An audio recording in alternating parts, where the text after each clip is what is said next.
What's up guys? Welcome back sa aking YouTube channel. Kung bago ka dito sa aking channel at gusto nyong matuto guys regarding coins at banknotes, click nyo na guys yung subscribe button at saka notification bell para updated po kayo sa mga videos na i-upload ko. So ngayon guys, ibang year naman po yung pag-uusapan natin pero mga 1 peso US Philippine coins pa rin po ito. Ito po yung 1911 at saka po yung 1912. So itong coin po ng mga ganito guys is mga small peso po na tinatawag. Ibig sabihin po, mas maliit po siya no compare sa mga big peso which is from 1903 hanggang 1906 po. Ngayon, itong mga small peso po is from 1907 hanggang 1912 po. And then, yung mga common year po sa mga small peso is 1907, 08, 09, tsaka yung 10 po. Ngayon, itong hawak ko po na 1911 at saka 1912 po is considered po na scarce na year, no? Itong mga 1911 tsaka 1912 na 1 peso. Ngayon, mas mataas po yung mga value nito compare po dun sa mga year po na nabanggit ko, yung mga common po.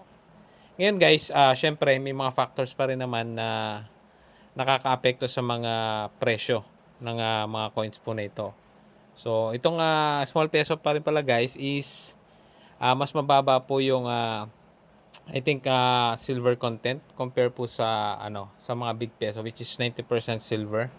I think ito mga 80% po na silver lang. And yun nga guys, pagdating sa mga presyo po ng mga ganitong coins is may mga factors po like po yung kanyang kondisyon.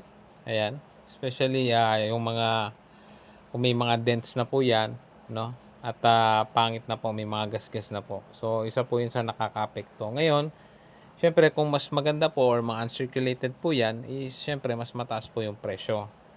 Ngayon, ang current market price po nito, depende po pa rin sa kondisyon. Pero kung ito pong hawak ko na ganito guys, nasa range po siya sa pagkaka-estimate ko is around 9,000 to 10,000 po. So, possible yung iba guys, mas mababa. Syempre, may mga iba po na bumibili ng mga ganito na nagba-buy and sell, no? Which is syempre kailangan din nilang mag-profit po sa kanilang mga coins na binibili. So, ito naman guys yung 1912. Ayan. So, 1911 tsaka 1912 po. Dalawa po yan sa year po na mataas yung presyo. Sa 1912 guys, depende rin sa kondisyon. May mga iba po na around 9.5 binibenta. So, sakto lang din naman yung kondisyon niya guys.